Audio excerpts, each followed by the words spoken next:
Magic അവനിലേക്ക് സ്വാഗതം. അങ്ങനെ നിങ്ങൾ എല്ലാവരും തന്നെ ക്രിസ്മസ് വളരെ നല്ല രീതിയിൽ ആഘോഷിച്ച് കാണുമെന്ന് പ്രതീക്ഷിക്കുന്നു. കാര്യം നമ്മളുടെ എല്ലാം ക്രിസ്മസ് ആഘോഷങ്ങൾ കഴിഞ്ഞു. പക്ഷേ ക്രിസ്മസിനോടനുബന്ധിച്ച് ഇനിയും ആഘോഷങ്ങൾ ബാക്കിയാണ്. ഇനി എന്താണ്? നമ്മളെല്ലാവരും ഉറ്റുനോക്കുന്നത് ന്യൂ ഇയറിലേക്കാണ്. പുതുവർഷം വരാറായി. പക്ഷേ പുതുവർഷ പുലരി എന്ന് പറയുമ്പോൾ അതൊരു വ്യത്യാസമാണ്. എങ്കിലും ക്രിസ്മസിൻ്റെ ഒരു ഹാങ് ഓവർ കഴിഞ്ഞിട്ട് ധാരാളം നോൺ വെജിറ്റേറിയൻ വിഭവങ്ങളെല്ലാം കഴിച്ച് നമ്മൾ ചിക്കനും മട്ടണും എന്താ പറയുക ബീഫും ഒക്കെ കഴിച്ച് പല പല രീതിയിലുള്ള ഭക്ഷണങ്ങളും ഡിസേർട്ട്സും ഒക്കെ കഴിച്ച് ധാരാളമായിട്ട് കഴിച്ച് ഭക്ഷണം കൊണ്ടിപ്പോൾ എന്താ പറയുക നമ്മൾ ഏകദേശം ഭയങ്കരമായിട്ട് ഭക്ഷണം കഴിച്ചിരിക്കുന്ന ഒരു കാലഘട്ടം കഴിച്ചിരിക്കുകയാണ്. ഇനി ഒരല്പം റെസ്റ്റ് എടുക്കാം അല്ലേ? അപ്പോൾ നമ്മളുടെ വയറിനൊക്കെ ഒരു ചെറിയൊരു എന്താ പറയുക റെസ്റ്റ് കൊടുക്കണം എന്നാണ് എനിക്ക് തോന്നുന്നത്. അപ്പോൾ നമ്മളുടെ ഇന്നത്തെ എപ്പിസോഡിൽ വളരെ സിമ്പിളായിട്ടുള്ള 2 വിഭവങ്ങളാണ് നമ്മൾ തയ്യാറാക്കുന്നത്. ആദ്യം നമ്മൾക്ക് എല്ലാവർക്കും ആവശ്യമുള്ളൊരു കാര്യമാണ്, അതായത് ഇടയ്ക്കിടയ്ക്ക് കഴിക്കാൻ പറ്റിയ കാര്യമാണ്. പിന്നെ തയ്യാറാക്കി വെച്ചാൽ കേടാകാതെ കുറച്ച് ദിവസം ഇരിക്കുന്ന കാര്യമാണ്. അത്തരം കാര്യങ്ങളെക്കുറിച്ച് പറയുമ്പോൾ ഏറ്റവും കൂടുതൽ ഓർമ്മിക്കുന്നത് എന്താണ്? അച്ചാറുകളായിരിക്കും അല്ലേ? ഇത് അച്ചാറല്ല, പക്ഷേ ആ കാറ്റഗറിയിൽ തന്നെ നമുക്ക് ഈ വിഭവത്തിനെയും കൂട്ടാം. ഇതൊരു ചമ്മന്തിപ്പൊടിയാണ്. ചമ്മന്തിപ്പൊടി മലയാളിക്ക് വലിയ ഇഷ്ടമുള്ള കാര്യമാണ്. ഒരുപാട് ആൾക്കാർക്ക് അറിയാം, ഒരു പക്ഷേ കുറച്ച് പേർക്കെങ്കിലും അതിൻ്റെ കറക്റ്റ് പ്രൊപ്പോർഷനിൽ അത് ഏത് രീതിയിൽ ചെയ്യണമെന്ന് അറിയാത്ത ആൾക്കാരുണ്ടാവും. എന്തായാലും ഞാനിന്നിവിടെ ചമ്മന്തിപ്പൊടിയാണ് ആദ്യം തയ്യാറാക്കുന്നത്. നമ്മുടെ തേങ്ങ കൊണ്ടുള്ളൊരു ചമ്മന്തിപ്പൊടി. ഇത് എങ്ങനെയാണ് തയ്യാറാക്കുന്നത് നോക്കാം. ഇതിന് വേണ്ട ചേരുവകൾ എന്തൊക്കെയാണെന്ന് നോക്കാം. ഉണക്ക തേങ്ങ ചിരകിയെടുത്തത് 4 കപ്പ്, തോരൻ പരിപ്പ് 1/4 കപ്പ്, മല്ലിപ്പൊടി 1 ടേബിൾ സ്പൂൺ, മുളക് പൊടി 1 ടേബിൾ സ്പൂൺ കുമിച്ച്, കായപ്പൊടി 1/2 ടീസ്പൂൺ, പുളി ഒരു വലിയ നെല്ലിക്കയുടെ വലുപ്പത്തിൽ, ഉപ്പ് ആവശ്യത്തിന്. ഇനി മറ്റു ചേരുവകൾ: ഇഞ്ചി ചെറുതായി അരിഞ്ഞത് 1 ടേബിൾ സ്പൂൺ, ചെറിയ ഉള്ളി 6 എണ്ണം വട്ടത്തിൽ കനം കുറച്ചരിഞ്ഞത്. അപ്പോൾ നമ്മൾക്ക് ചമ്മന്തിപ്പൊടി തയ്യാറാക്കി തുടങ്ങാം. അപ്പോൾ ചമ്മന്തിപ്പൊടിക്ക് പ്രധാനമായിട്ട് വേണ്ടത് നല്ല ഉണക്കത്തേങ്ങയാണ്. ഉണക്കത്തേങ്ങ എന്ന് പറയുമ്പോൾ കൊട്ടത്തേങ്ങയല്ല ഞാൻ ഉദ്ദേശിക്കുന്നത്. ഉണക്കത്തേങ്ങ എന്ന് വെച്ചാൽ നല്ല വിളഞ്ഞ മുറ്റിയ തേങ്ങ. അപ്പോൾ ഈ അരിക എടുത്തത് 4 കപ്പ്. ഞാനത് പറയാൻ കാര്യം, ഒരു 4 കപ്പ് എന്നൊരു അളവാണെങ്കിൽ എടുക്കാൻ എളുപ്പത്തിന് വേണ്ടിയിട്ടാണ്. ഇപ്പോൾ അല്ലാത്ത തേങ്ങയുടെ സൈസ് പറയുകയാണെങ്കിൽ തേങ്ങ പല സൈസ് പല അളവാണ്. എന്തായാലും ചെറുക എടുക്കുമ്പോൾ 4 കപ്പ് അളന്നെടുക്കണം. 4 കപ്പ് എന്ന് പറയുമ്പോൾ ഞാൻ ഉപയോഗിക്കുന്ന മെഷറിംഗ് കപ്പ് 240 ml ആണ്. 240 ml കപ്പ് 4 എണ്ണമാണ് ഞാനിപ്പോൾ അളന്നെടുത്തിരിക്കുന്നത്. 4 കപ്പ്. ആദ്യം നമ്മൾ അടുപ്പ് കത്തിച്ചിട്ട് ചൂട് കെട്ടിയുള്ളൊരു പാത്രം അടുപ്പിലേക്ക് വെക്കുന്നു. ഇപ്പോൾ ഡ്രൈ ഫ്രൈ ആണ്, എണ്ണ ഒഴിച്ചൊന്നും വറുക്കേണ്ട ആവശ്യമില്ല. അല്ലാതെ തന്നെ നമ്മൾ തോരൻ പരിപ്പ് അഥവാ സാമ്പാർ പരിപ്പ്, ഇത് 1/4 കപ്പ് അല്ലെങ്കിൽ 4 ടേബിൾ സ്പൂൺ, അതും അല്ലെങ്കിൽ ഒരു ചെറിയ കൈപ്പിടി, ഒരു പിടി തോരൻ പരിപ്പ്. അപ്പോൾ അളവൊക്കെ ശ്രദ്ധിക്കുക. ഇത് നല്ലതായിട്ട് മൂപ്പിച്ച് വറുക്കണം. നല്ലൊരു ഗോൾഡൻ ബ്രൗൺ കളറായിട്ട് നന്നായിട്ട് മൂക്കട്ടെ. നന്നായിട്ട് മൂത്ത് വറുത്ത് കഴിഞ്ഞിട്ട് നമ്മളിത് പ്രത്യേകിച്ച് പൊടിച്ചെടുക്കുന്നു. മിക്സിയുടെ താഴത്തെ ബൗളിൽ വെച്ചിട്ട് നല്ല ഫൈൻ പൗഡറായിട്ട്, നല്ല എന്താ പറയുക പൊടിയായിട്ട് പൊടിച്ചെടുക്കും. തരിയൊന്നും വേണ്ട. മാക്സിമം എത്രത്തോളം പൊടിക്കാൻ പറ്റുമോ അത്രത്തോളം നന്നായിട്ട് പൊടിക്കും. ഇപ്പം നല്ല ചുവക്കെ മൂത്തു എന്ന് പറയില്ലേ, അങ്ങനെ ചുവക്കെ മൂത്ത് കഴിഞ്ഞു നമ്മുടെ തോരൻ പരിപ്പ് കണ്ടല്ലോ, ഗോൾഡൻ ബ്രൗൺ കളർ അല്ലെങ്കിൽ നല്ല ചുവക്കെ മൂപ്പിച്ചെടുക്കും. ഇനി ഇതെന്താ ചെയ്യേണ്ടത്? ഇനി ഇത് ഒരല്പം ഒന്ന് തണുക്കാൻ സമയം കൊടുക്കുക. അത് കഴിഞ്ഞിട്ട് മിക്സിയിലൊന്ന് പൊടിച്ചെടുക്കാം. നല്ല ഫൈൻ പൗഡറായിട്ട് നല്ലതായിട്ട് പൊടിച്ചെടുക്കാം.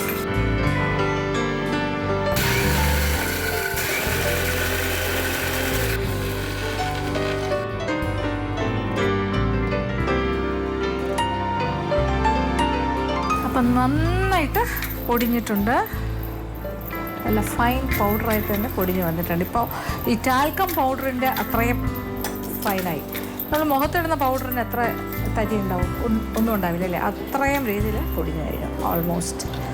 ഇനി ഇത് നമുക്ക് ബൗളിലേക്ക് മാറ്റാം. അപ്പോൾ വീണ്ടും നമ്മൾ അടുപ്പ് കത്തിച്ച് അതേ ചൂട് കട്ടിയുള്ള പാത്രം അടുപ്പിലേക്ക് വയ്ക്കുന്നു. ഇനി വീണ്ടും നമ്മൾ ഒന്നുമില്ല, എണ്ണയുടെ പരിപാടിയേ ഇല്ല. തേങ്ങ മുഴുവൻ എണ്ണയാണ്. വെളിച്ചെണ്ണ ഉണ്ടാകുന്ന തേങ്ങയിൽ നിന്നല്ല. അപ്പോൾ നല്ല ഉണക്ക തേങ്ങ എന്ന് പറയുമ്പോൾ ഇതിനകത്തുനിന്ന് ഇഷ്ടംപോലെ എണ്ണ ഇങ്ങനെ ഊറി വരും. അപ്പോൾ നമ്മൾ 4 കപ്പ് തേങ്ങ ചിരകിയത് ഇത് ഇനി നന്നായിട്ടൊന്ന് വറുക്കണം. ഇതും നല്ല ചുവക്കെ വറുക്കണം എന്നാണ് പറയുന്നത്. നല്ല ബ്രൗൺ ആകണം. വെറുതെ ഒരു ഗോൾഡൻ ബ്രൗൺ അല്ല, നല്ല മൂത്ത ഒരു മണവും അതിൻ്റെ ഒരു ബ്രൗൺ കളറായിട്ട് മാറണം. ഞാനിങ്ങനെ ഇളക്കിക്കൊണ്ടേയിരിക്കും. അപ്പോൾ നമ്മളുടെ തേങ്ങ ഇങ്ങനെ മൂത്തിട്ടില്ല, മൂക്കുന്നതിൻ്റെ ആദ്യത്തെ സ്റ്റേജായി. ഇപ്പോൾ തേങ്ങയെല്ലാം നല്ലതായിട്ട് വെന്ത് വാടി ചുരുങ്ങി തുടങ്ങി. ഇനി വളരെ പെട്ടെന്നായിരിക്കും മൂത്ത് കിട്ടുന്നത്. അതിന് മുന്നേ ഏതാണ്ട് പകുതി സ്റ്റേജായി. ഈ സമയത്ത് നമ്മൾ പുളി ചേർക്കാൻ പോകണം. പുളി എന്ന് പറഞ്ഞാൽ ഞാനിപ്പോൾ പറഞ്ഞിരിക്കുന്ന അളവ് ഒരു വലിയ നെല്ലിക്കയുടെ അളവ്, സാധാരണ നെല്ലിക്കയെക്കാട്ടിൽ ഇപ്പോൾ കിട്ടുന്ന നെല്ലിക്ക വലിയ നെല്ലിക്കയില്ല, അതുപോലത്തെ ഒരു അളവെടുക്കുക. പിന്നെ പുളി, ഉപ്പ്, ഇത്തരം കാര്യങ്ങളൊക്കെ ഓരോരുത്തരുടെ പേഴ്സണൽ ചോയ്സാണ് എത്ര വേണം എന്നുള്ളത്. അപ്പോൾ ഇങ്ങനെ എടുക്കുന്ന ഇത് സാധാരണ പിഴിയുന്ന പുളിയാണ്, വാളംപുളി, സാമ്പാറിലൊക്കെ ഇടുന്ന പുളിയാണ്. അതിങ്ങനെ ചെറിയ പീസസ് ആക്കി നമുക്കിതിനോടൊപ്പം ചേർക്കാം, എന്നിട്ട് ഇളക്കി കൊടുക്കാം. അപ്പോൾ പുളി സാധാരണ നമ്മൾ ഈ വാളംപുളി എടുക്കുമ്പോൾ ഇത് നമ്മൾ വീട്ടിൽ തന്നെ കുത്തിയെടുത്ത് വെക്കുന്നതാണെങ്കിൽ ഓക്കെ ഫൈൻ. പക്ഷെ വാങ്ങുന്നതിൽ ചിലപ്പോൾ ഈ പുളിക്കകത്ത് അരി ഉണ്ടാകും. അപ്പോൾ നമ്മൾ പീസസ് എടുക്കുമ്പോൾ അരി ഇല്ലാത്ത ഭാഗം നോക്കിയെടുക്കുക, അല്ലെങ്കിൽ അരി മാറ്റിയിട്ട് ചേർക്കുക. അല്ലെങ്കിൽ പൊടിച്ചെടുക്കുമ്പോൾ ആ കുരുവും കൂടി കിടന്നിട്ട് ഭയങ്കര ബുദ്ധിമുട്ടാണ്. ഇപ്പോൾ കുഴപ്പമില്ല, പുളി ഇതിനോടൊപ്പം ഉണ്ട്. അപ്പോൾ ഒരു വലിയ നെല്ലിക്ക വലുപ്പത്തിലാണ് പുളി ഞാൻ ചെറിയ ചെറിയ പീസസായിട്ട് മുറിച്ച് ഈ തേങ്ങയോടൊപ്പം ചേർത്ത് തരും.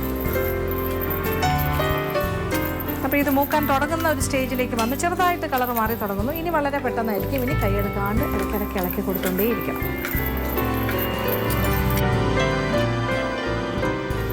ഇപ്പോൾ നമ്മളുടെ തേങ്ങ നന്നായിട്ട് മൂത്തൊരു ചുവക്കെ മൂത്ത് നല്ല കരുകരുപ്പായിട്ട്, നല്ല ക്രിസ്പി, കരുകരുപ്പെന്ന് പറഞ്ഞാൽ നല്ല കരുകരുപ്പ്, നല്ലൊരു മണം, നല്ലൊരു കളറും. അല്ല, ഇതാണ് അതിൻ്റെ കറക്റ്റ് പാകം.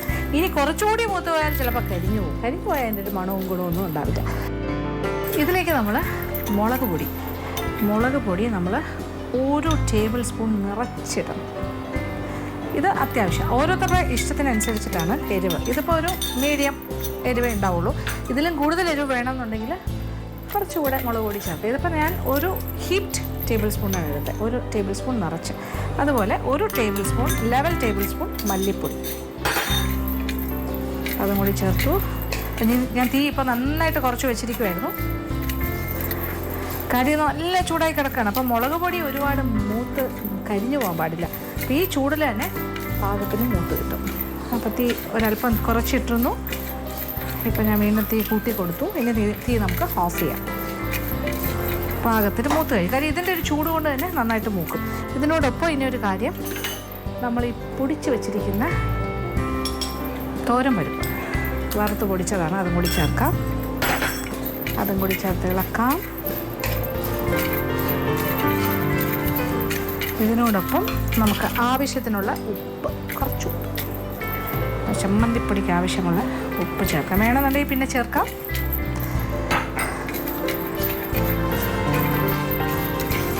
അപ്പോൾ ഏകദേശം എല്ലാ കാര്യങ്ങളും ചേർത്തു. ഇനി ഒരു കാര്യം കൂടിയുണ്ട്, കായപ്പൊടി. കായപ്പൊടി 1/4 ടീസ്പൂൺ അല്ല, ശരിക്കും പറഞ്ഞാൽ ഇച്ചിരി കൂടെ വേണം. എന്നാൽ 1/2 ടീസ്പൂൺ മുഴുവൻ വേണം നിർബന്ധമില്ല. ആദ്യം ഒരു 1/4 ടീസ്പൂൺ ഇടാം. പിന്നെ വീണ്ടും ഒരല്പം കൂടി. അപ്പോൾ ഏകദേശം 1/2 ടീസ്പൂൺ എന്ന് പറയാം. കായപ്പൊടി ഒരു 1/4 ടീസ്പൂണും കുറച്ചുകൂടി. അതിൻ്റെയും കൂടെ നല്ല മണം. കായത്തിൻ്റെയും മല്ലിപ്പൊടി, മുളക് പൊടി, ആ തേങ്ങ വറുത്തതിൻ്റെയൊക്കെ ഒരു മണം. ഇനി എന്താ ചെയ്യേണ്ടത്? ഇനി നമ്മളിത് സാധാരണഗതിയിൽ അരകളിൽ വെച്ച് ഇടിച്ചിടിച്ചാണ് പൊടിക്കുന്നത്. ഇപ്പോൾ നമുക്കതൊന്നും അല്ലല്ലോ, നമ്മളിപ്പോൾ മിക്സിയുടെ ഒരു രീതിയിലാണ് നമ്മൾ വറുത്തെടുത്തിരിക്കുന്നത്. അല്പം ഒന്ന് തണുക്കാൻ സമയം കൊടുക്കുക. അത് കഴിഞ്ഞ് മിക്സിയിലൊന്ന് പൊടിച്ചെടുക്കാം. അപ്പോൾ ഇച്ചിരി ഒന്ന് തണുത്ത് കഴിഞ്ഞു. ഇനി കുറേശ്ശെയായിട്ട് നമുക്ക് പൊടിച്ചെടുക്കാം. നമ്മൾ ആ തോരൻ പരിപ്പ് വറുത്ത് പൊടിച്ച് ആ സെയിം മിക്സി ഞാൻ കഴുകിയിട്ടൊന്നുമില്ല, കഴുകേണ്ട ആവശ്യമില്ല. കാര്യം ഇനി അതിൽ ഈർപ്പം വേണ്ടല്ലോ. ആ പൊടിയാണ് ബാക്കിയുള്ളത്, അതിനകത്തേക്ക് തന്നെ ഇടാം. ഒരു 2-3 പ്രാവശ്യമായിട്ട് പൊടിക്കാം.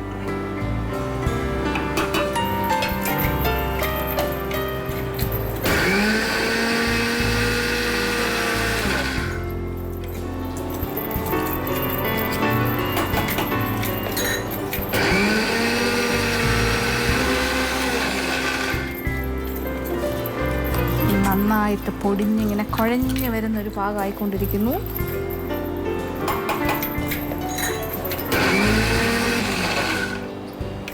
അപ്പോൾ ശരിക്കും ഇങ്ങനെ കുഴഞ്ഞിരിക്കുവാണ്. ഇതേ നോക്കിക്കോളൂ, അത് കംപ്ലീറ്റ് ഓയിലാണ്.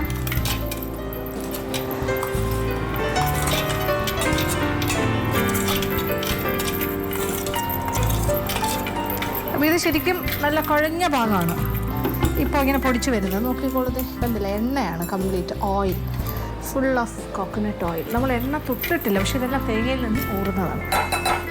അപ്പോൾ ചില ആൾക്കാർക്ക് കുഴഞ്ഞിരിക്കുന്ന ചമ്മന്തിപ്പൊടി ഇഷ്ടമല്ല, ഇങ്ങനെ നല്ല എന്താ പറയുക, തോർന്നിരിക്കണം, അങ്ങനെ ഒരു പ്രശ്നമുണ്ട്. അപ്പോൾ ചില ആൾക്കാർ അതുകൊണ്ട് എന്ത് ചെയ്യും, തേങ്ങ ഒരുപാട് എണ്ണമയം ഉള്ളതാണെങ്കിൽ ഇച്ചിരി തേങ്ങാപ്പാൽ പിഴിഞ്ഞ് മാറ്റിയിട്ട് അങ്ങനെ ചെയ്യുന്നുണ്ട്. പക്ഷെ അതിൻ്റെ ആവശ്യമില്ല, അതിൻ്റെ രുചി പോവും. അതിന് പകരം ഒരു പൊടിക്കയുണ്ട്, അത് ഞാൻ പറഞ്ഞുതരാം. ഏതായാലും നമ്മളിപ്പോൾ കുറച്ചുകൂടി ഒന്ന് പൊടിക്കട്ടെ. അപ്പോൾ സെക്കൻഡ് ലോട്ട്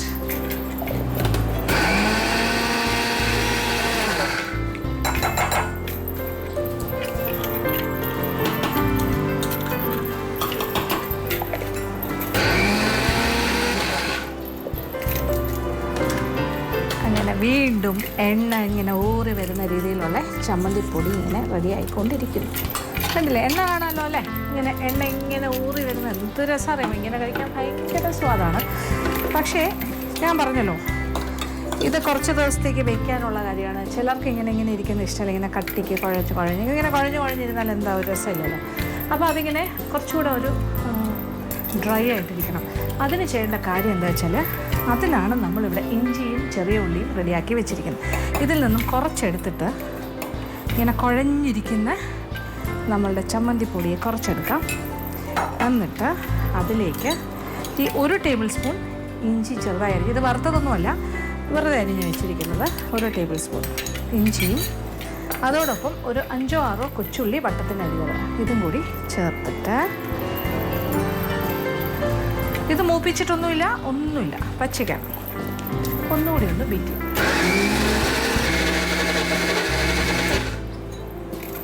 അത് നന്നായിട്ട് ഇതിൻ്റെ കൂടെ യോജിച്ച് കഴിഞ്ഞപ്പോൾ എന്ത് സംഭവിച്ചു നോക്കൂ.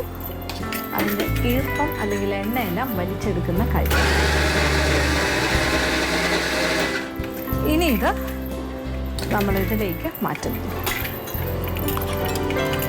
കണ്ടില്ലേ, ഇതിപ്പോൾ ഡ്രൈ ആയത് കണ്ടോ? ഇനി ഇത് കംപ്ലീറ്റ് ആയിട്ടൊന്ന് മിക്സ് ചെയ്ത് യോജിപ്പിക്കും. അപ്പോൾ നമ്മൾ ആ ഇഞ്ചിയും ചെറിയ ഉള്ളിയും കൂടി ഒരു കുറച്ച് ചമ്മന്തിപ്പൊടി കുഴഞ്ഞിരുന്നതിൻ്റെ കൂടെ ഇട്ട് ഒന്നുകൂടി ഒന്ന് നന്നായിട്ട് ബീറ്റ് ചെയ്ത് യോജിപ്പിച്ചു. 1 ടേബിൾ സ്പൂൺ ഇഞ്ചി ചെറുതായി അരിഞ്ഞതും ഒരു 5 ചെറിയ ഉള്ളിയും ധാരാളം മതിയാകും.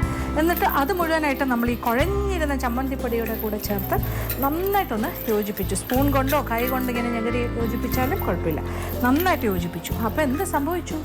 കുഴഞ്ഞ് കട്ടയായിട്ട് ഇങ്ങനെ എണ്ണ ഇങ്ങനെ ഊറി വരുന്ന രീതിയിലിരുന്ന ഒരു ഹൽവ പാകത്തിലിരുന്ന ചമ്മന്തിപ്പൊടി ഇങ്ങനെ ഒരു തോരൻ മാതിരിയായി, തോർന്നു വന്നു. മനസ്സിലായല്ലോ? അപ്പോൾ ഈ രീതിയിലാണ് ചെയ്യേണ്ടത്. അപ്പോൾ ഇത് അതിൻ്റെ ഒരു ചെറിയൊരു ടിപ്പാണ്, ഒരു പൊടിക്കൈയാണ്, ഒരു മാജിക്കാണ്. നമ്മൾ എങ്ങനെയാണ് ചമ്മന്തിപ്പൊടി ഇങ്ങനെ തോർത്തിയെടുക്കുന്നത് എന്നുള്ളതിൽ. ഇനി ഇത് നമ്മളൊരു കുപ്പിയിലേക്ക് മാറ്റാം.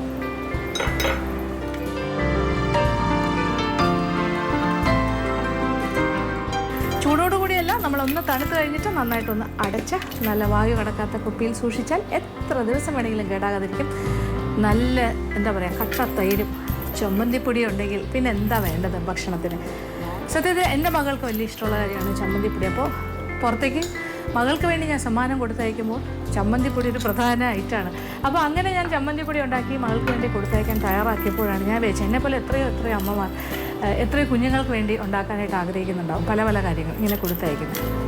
അപ്പോൾ എല്ലാവർക്കും വേണ്ടിയിട്ടാണ് ഞാനിന്നിവിടെ ചമ്മന്തിപ്പൊടി ഇപ്പോൾ തയ്യാറാക്കിയിരിക്കുന്നത്. അപ്പോൾ തീർച്ചയായിട്ടും നിങ്ങൾ പരീക്ഷിക്കുക, എല്ലാവർക്കും ഇഷ്ടം.